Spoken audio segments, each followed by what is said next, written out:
إن الحمد لله نحمده ونستعينه ونستغفره ونعوذ بالله من شرور أنفسنا ومن سيئات أعمالنا من يهديه الله فلا مضل له وما يضلل فلا هادي له وأشهد أن لا إله إلا الله وحده لا شريك له وأشهد أن محمدا عبده ورسوله.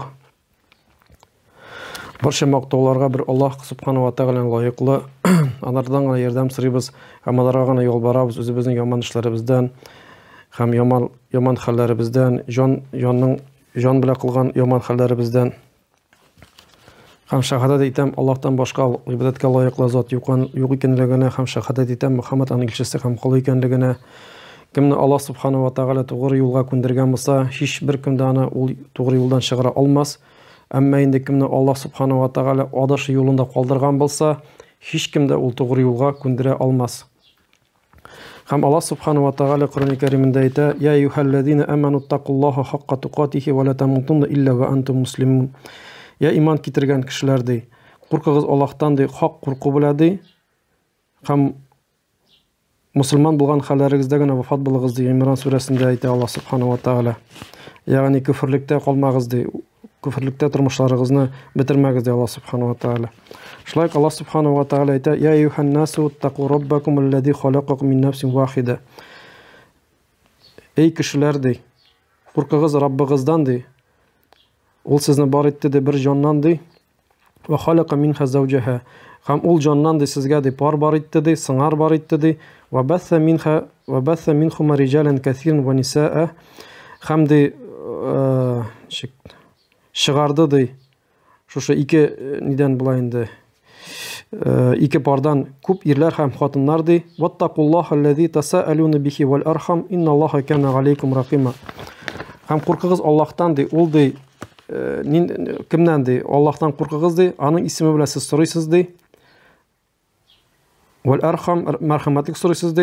Haklıkta de Allah de sizni gözetüşü hem görüşü de yakındı sizge de. Nisa suresinde Allah hatırlayta. Şulayk Allah subhanahu wa ta'ala ayta: "Ya eyyuhellezine amenu taqullaha ve qulu qulan sadiden." Ya iman kitirgenler de korkuguz Allah'tan de hem söylegiz de dürüst gene söz de. Yuslih lakum a'malakum. Şuşu dürüst söz söylegiz de hem de Allah subhanahu wa ta'ala de işlerinizin düzeltir de. Ve yaghfir lakum zunubukum. Hem sizin günahlarınızı gafu etirdi. Ve ma yuti'illah ve rasuluhu faqad faza fawzan azima.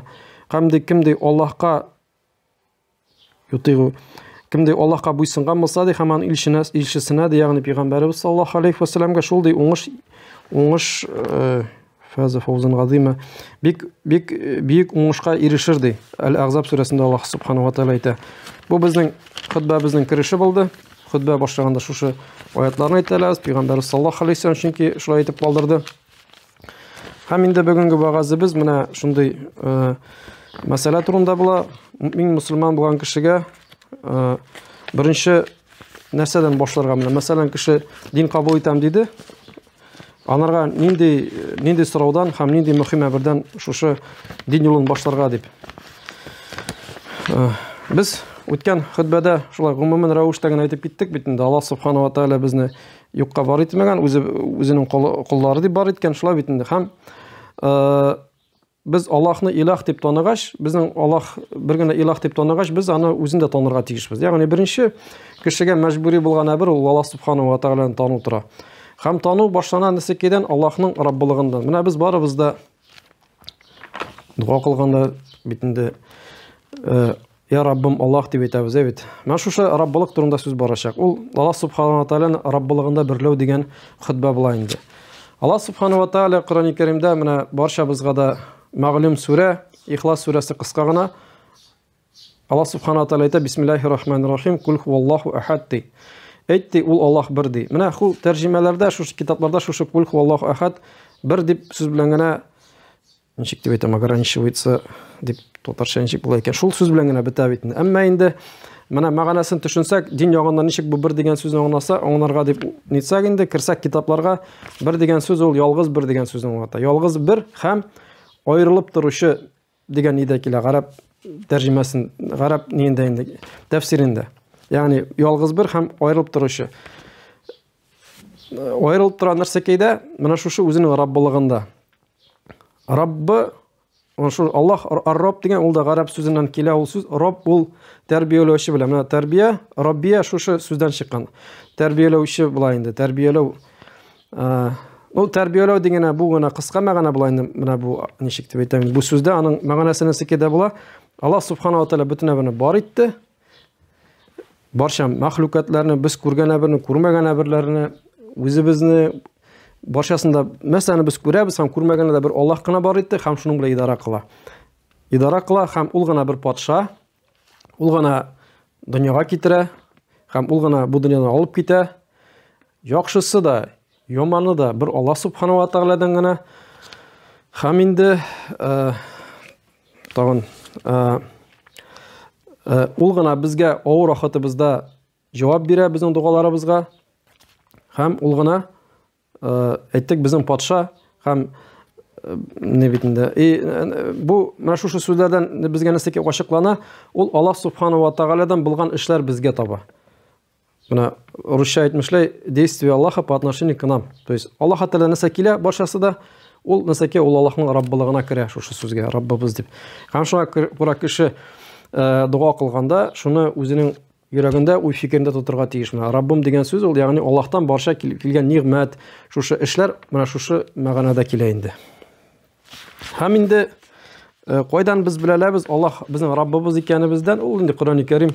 Аллаһ Субханаһу ва безгә иң бөтен беренче китабыбыз, изге китабыбыз ул Коръәни Кәрим һәм Аллаһ Субханаһу ва Тааля әйтә, шундый сорау тудыра безгә. Әйтә: Ам хулику мин гайри шейин ам хумул халикун ди. Аларды юктан ди бар ителделәрме ди? Һәм үзләре бар итүчеләрме ди Аллаһ Субханаһу ва Тааля әйтә. Бу гаҗәп хәл, шулай бит инде. Менә без аятны әүвәлге хутбада китергән идек. Без беләбез, бу дөньяга бөтен әбернең килүенең нәрсәкәдер бер сәбәбе бар. Бер нәрсәкә үстергә булсак, игенч чәчәбез, орлык шулай бит инде. Баланың дөньяга килүенең сәбәбе ата белән ана, бөтен әбер сәбәптә тора. Һәм кешенең барлыгына килүенең монда нәрсәкәй, менә мәсәлән әйтик, менә башабыз турында да әйтергә мөмкин. Аллаһ Субханаһу ва Тааля безне атабыз, анабыз аша бар итте. Шулай дисә, әмма атабыз адамны кем аның атасы да юк, анасы да юк. Юктан бар ителде Аллаһ Субханаһу ва Тааля. Аллаһ Субханаһу ва Тааля Ясин сүрәсендә әйтә: "Кун фаякун" ди. Аллаһ Субханаһу ва Тааля җитә, әйт, кун фаякун ди. То есть ему достаточно сказать, анарга достаточно Аллаху сказать был ди, һәм ул була ди. То есть ему достаточно сказать будь, и оно будет. То есть Аллаһ Субханаһу ва Тааля берәбердә дә авырлык күрми. Берәбердә дә авырлык күрми. Ул без генә мәхлукатлар генә бөтен әбедә авырлык күрәбез. Һәм шулай Аллаһ Субханаһу ва Тааля 2-нче Намл сүрәсендә әйтә. Әпәт сорау безгә бирә инде, что безгә без уйланыр өчен безгә. Әммән халаqa as-samawati wal-arda wa anzala lakum min as-samaa'i ma'an fa anbatna bihi hadaiqa wa dhata bi bahjatin ma kana lakum an tunbitu shajaraha a ilahu ma'allahi bal hum qawmun ya'tilun. Аллаһ Субханаһу ва Тааля сорый: кем бар итте ди күкләрне һәм җирне ди? Һәм кем сезгә җибәрде ди су ди, су ягъни яңгыр күктән? Һәм ди үзе турында әйтә инде, һәм без ди менә ди үстердек ди, нәрсәкәй ди, бик матур бакчалар үстердек ди. Һәм сез ди, безгә әйтә, сез ди агач та үстергә аларда мөмкинчелегез булмады ди. То есть һәм сез ди анда да агач та үстерә алмассыз ди. Без кеше нишләтәләбез? Без чыгып курак белән берне шуқып урлык кына салла. Шулай ди. Кем шушы урлыктан шушы нәрсәкәй, шушы бик зур агач чыгара? Ул бәлки бер Аллаһ Субханаһу ва Тааля гына. Анарга аның гына кудрәте. Biz ягъни бу аяттан нәрсәкәй мәгълүм, без просто сәбәп кенә кылабыз. Бөтен эштә без сәбәп кенә кылабыз да, калганы Аллаһ Субханаһу ва Тааладан. Һәм без кылган сәбәп тә ул Аллаһ Тааладан. Чөнки Аллаһ Таала безгә бирде шундый мөмкинчелек, нәрсәкәй, шушы күрәк алып, җирне чыгып урлык салырга. Һәм шулай Аллаһ Субханаһу ва Тааля әйтә: "Амман халаqa as-samawati wal-arda wa anzala lakum min as-samaa'i maa'an fa anbatna bihi hadaiqa dhata bihajjat ma kana lakum an tunbita shajaraha." Так, моны укыды уже. Шулай Аллаһ Субханаһу ва Тааля монда шундый мәгънәдә килә, ул кем генә булмасын, ул пәйгамбәр булсынмы, фәрештә булсынмы, сын булсын милленче уйларында нидер сыннар. Алар бәлки кемнәр мушриклар гыйбадат кыла, алар берсе дә андыйга нәрсәкә аларның ниләре юк. Көчләре дә һәм ул гаҗәп хәл. Шулай Аллаһ субхanahu ва тааля афараайтум ма тахрусуна антум тазрагунаху ам нахну заригун. Күрдегезме сез шашканыгызны ди? Нәрсәкә шашканыгызны күрдегезме сез ди?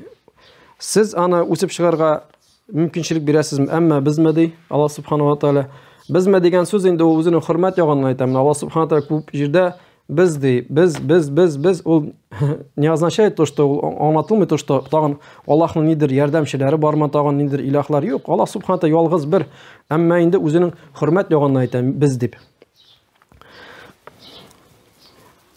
Кеше әйтергә мөмкин ди, без бит шәштек дип. Әмма кем шушы орлыктан ди чыгарды дип мәсул әйтә, кем аны үстерде дип. Шулай Аллаһ субхanahu ва тааля Имран сүрәсендә әйтә: "Инна фи халқис самавати вал арди ва ихтилафил лейли ван нахари ла аятил улил албаб." Хаклыкта ди күкләр белән җирләрнең бар итүендә ди, һәм төн белән көннең алмашуында ди, ягъни мөгъҗиза динәсәкәй фикерләүче кешеләр өчен ди. Ягъни кеше менә шушы дөньяда барча булган күкләр, җирләр күреп шулай бит, менә мондагы барча шушы тиешле үсүен, һаваның йылы булуын шулай бит инде. Һәм шушы төн белән көн алмашуның нәрсәкәй, бөтен бер нәрсәкәй, бер күренәсәкәй, бер шуның халикы, ягъни бар итүчесе бар дип уйлана. Һәм ул аның шушы халикның шушы бөеклеге турында да безгә исбат итә.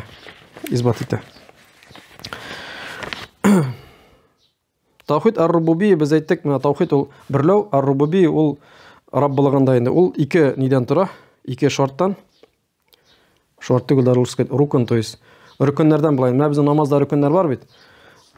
Такбир, руку, рукун ул имеется в виду бер шушы галәмәте булмаса, нәрсәкә безнең намазыбыз кабул түгел. Һәм монда да шушы тавхид ар-рубубияда ике рукуны бар. Монда инде Аллаһ субхanahu ва тааля Кур'ан-ы Кәримдә китерә безнең Муса алейхиссалам белән Фиргавунның сөйләшүен. Муса алейхиссалам үзенең энесе Харун белән Фиргавунга килде дә, һәм алар Аллаһ субхanahu ва тааляга чакыра башладылар. Фиргавун бит инде үзен бит инде илаһ дип исәпләде. Һәм инде үзен илаһ дип исәпләде. Һәм инде Аллаһ субхanahu ва тааля ибәрде Муса белән аның энесен Харунны буларны тавхидка бер Аллаһка гына гыйбадат кылырга дип. Һәм инде Фиргавун сорады, Кур'ан-ы Кәримдә килә Таха сүрәсендә: "Кала ман раббукум я Муса", ди. Кем синең Раббың ди? Менә монда раббукум гарәп телендә килә. Кем синең Раббың ди, я Муса ди. То есть имеется в виду кем сине бар итте ди. Һәм Муса алейхиссалам җавап бирде. Һәм бу җавабында ди бернинди дә кимчелек юк ди. Һәм ди бу җавабында ди ниндидер кушымта да тагын кушымта дополнение да кирәкми ди. Кул раббуна аллази а'та кулли шайин халакаху сумма хада. Минем Раббым ди, безнең Раббыбыз ди. Ул ди барча әбергә ди кыяфәт бирүче ди, ягъни бөтен әбернең кыяфәте бар шулай бит инде. Һәм азак ди бөтен әбергә ди юлын күрсәтте ди. Барча әбергә кыяфәтен бирде дигән сүз ул, ягъни бар итте һәм юл күрсәтте, ягъни шушы юл белән алып баручы шушы мәхлукатын бар итте дә калдырмады, нәрсәкә шу тәрбияли аны, шулай үстерә, барча ниғмәтләр бирә, анарга ризыгын бирә, яшәртә, җайлап олы кеше шулай олгая, шушы барчасы нәрсәкә ул менә шушы хәдә юлын күрсәтте дигән сүз була. Һәм инде менә без Кур'ан-ы Кәримдә Субханаллах, Кур'ан-ы Кәрим укыганда бисмиллаһир-рахманир-рахим дип әйтәбез. Шулай бит инде. Барча эшебезне, Кур'ан-ы Кәрим укуыбызны рахимле һәм мәрхәмәтле Аллаһ исеме белән башлый дип әйтәбез. Һәм менә рахимле дигән сүз ар-рахман ул, ягъни Аллаһның рәхмәте, рахимлеге барча булган менә мәхлукатка һәм иманлыга да, имансызга да. Ә менә мәрхәмәтле ар-рахим ул үзенең лил муъминин, мусламан булган гына аның затларына. Ягъни еще да ныграк Аллаһ субхanahu ва тааля рахимлерәк. Һәм менә шушы тавхид ар-рубубияның аның 3 ние бар. кагыйдәсе бар. Беренчесе, һәр эшнең эшләүчесе бар. Ягъни без бер эш үзенә генә тик бердә барлыкка килерме, шулай бит инде. Һәм шушы эшләгән кешенең эшләүченең көче һәм кудраты бар ди. Ягъни менә без, мәсәлән, бер балага 2 бедра су күтәртә алмыйбыз, шулай бит инде. Аның кудраты юк. Вот. Һәм инде һәр эшнең Аллаһ Субхана Таала иң кудраты рас менә шушы без күрәбез икән мәхлукатлар. Ул нәрсәгә Аллаһ Субхана Таала иң зур кудраты һәм шундый көче турында безгә нәрсәгә әйттек, без исбат итә. Һәм шушы эшне эшләй алмаган затка аны эшләй. Һәм шушы эшне эшләгән эшне эшләй алмаган затка аны эшләй дип әйтү ярамый. Ягъни Аллаһтан башка кемдер шуны бар итте, идара кылды, безнең мөмкинчелегебез юк. Чөнки ул кемне генә без анага теге әйтмәсәк шушы итте дип анысы икән, кудраты көче юк Аллаһтан башка.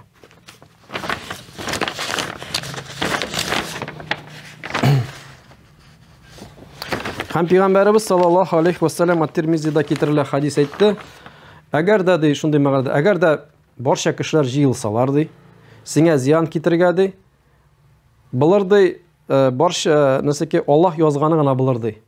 Ягъни бүтән кешеләр җыелса да Аллаһ язганы гына бу зыяны булыр ди. Һәм әмма ди барча кешеләр җыелып ди, сиңа ди юк, беренчедән әгәр дә барча кешеләр җыелсалар, сиңа яхшылык эшләргә теләп ди, Аллаһ язганы гына булыр ди.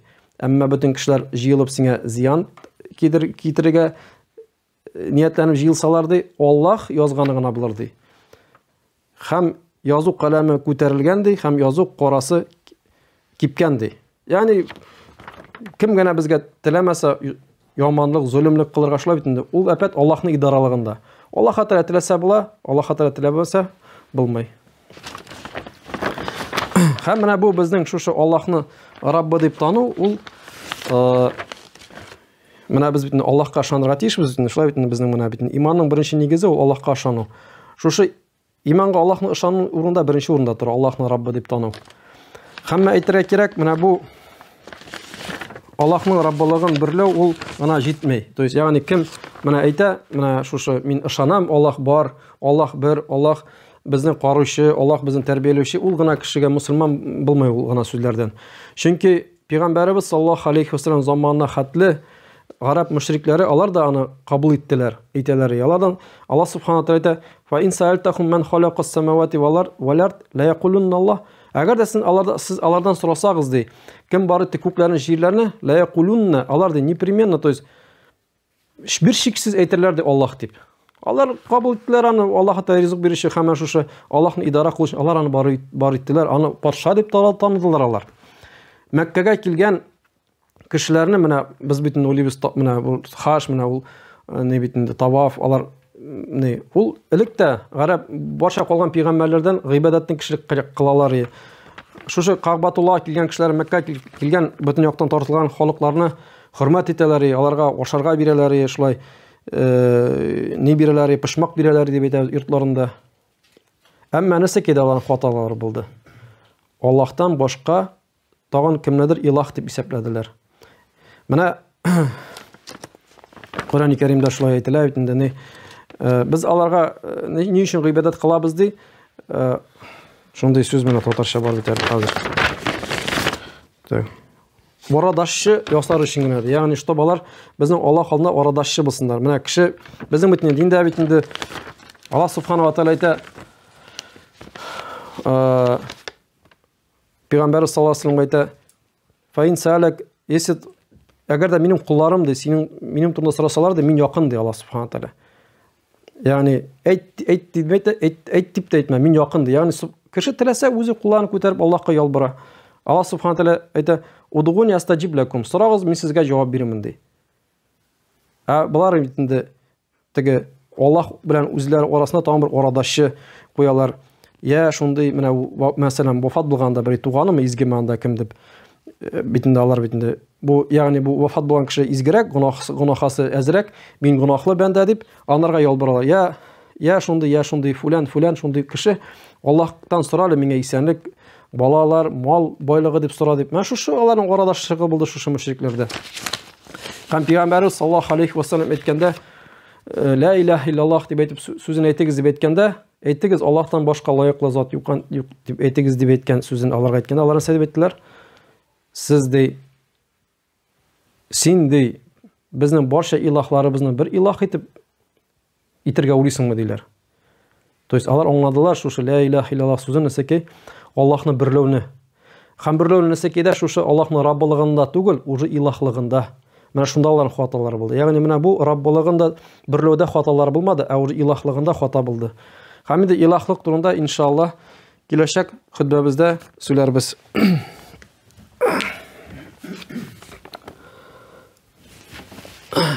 Bismillahirrahmanirrahim. Elhamdülillahi Rabbil alamin ve salatu ve selamu ala nebiyyina Muhammedin ve ala alihi ve sahbihi ecma'in. Allahümme salli ala Muhammedin ve ala ali Muhammed kema salleyte ala İbrahim ve ala ali İbrahim inneke hamidun mecid. Allahümme barik ala Muhammedin ve ala ali Muhammed kema barakte ala İbrahim ve ala ali İbrahim inneke hamidun mecid.